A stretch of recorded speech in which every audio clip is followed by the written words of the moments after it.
And then you're given a book that is even colonized itself. And then people say, you must become a Christian. Then I ask, no. I'm more educated than that. I want the real thing.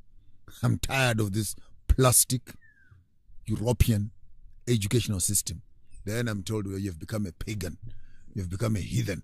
You've become an antichrist. If an antichrist is me, then all of you must go back and read Isaiah chapter 1 verse 18. Come now, let us reason together.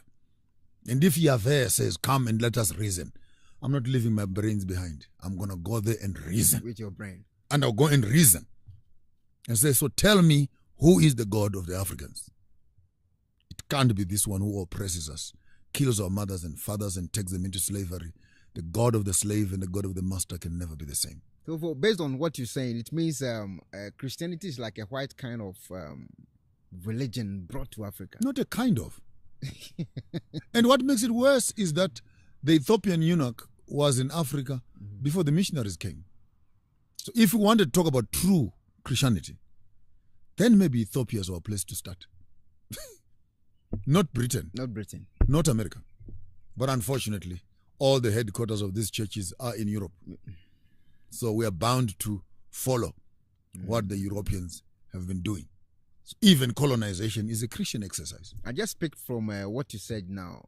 Let's say if I'm dressed like a traditional man to enter into a Christian building called church, everybody's going to be like, who is this? You need to put on some ties. Does he know where he's going? Where is he coming from? But again, it has taken 400 years, 500 years to be where we are. So I'm grown up now. I forgive people. Because some people say things that they don't even know. They insult you to do certain things that they don't even understand. Because they too were colonized by those that colonized them. And at any opportunity that they have, they will want to colonize me too. And then when I refuse to be colonized, can be pagan. Then I become pagan. So maybe that's what I am. Is Christianity a religion? It's a religion. Why is it a religion? Because it's a system of conditioning. It's a system of telling people to live in a certain way. It's a system of management. It's a system of control, making us conform to government and statutory requirements.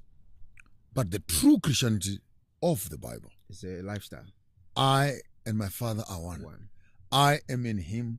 He is in me. I am in you. The kingdom of heaven is now in you. You have become one like me.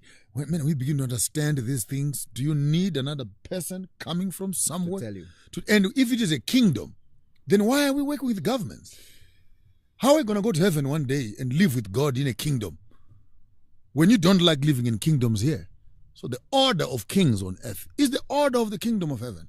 And if you don't understand the kingdoms of earth, how can you want to go to heaven to live under a king?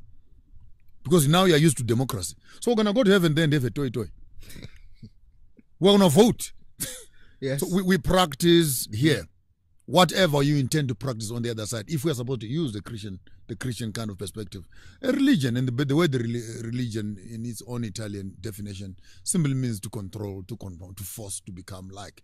And it's an empty little shell, because the core of Christianity is living spiritual lives. Live the life of a spirit. Romans chapter 8 verse 1.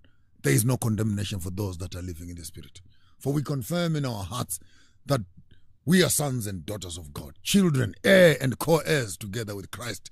Let us therefore share in the suffering, then we can share in the glory. For the entire universe is waiting for the sons and daughters of God to be revealed. And in all these things, I'm convinced we are more than conquerors through him who has loved us. Neither depth nor heights, the things that are to come, angels or principalities, heights or depths, can separate us from the love. You look at such passages that tickle. When I talk about them, even my intestines begin to dance. And I don't think that Christians understand that even issues of baptism, what does it really mean? To go back to the water, go back to rebirth. And when an African does the same, he's a devil. When Christianity does it, son of God. When a Christian is drinking the blood of Jesus, he's a saint. When this one drinks the blood of a chicken, he's evil. When this one is burning incense, he's a saint. The Catholic, when the traditional person does it, that's a devil. And as a scholar, you stand back and say, oh, hold on a bit.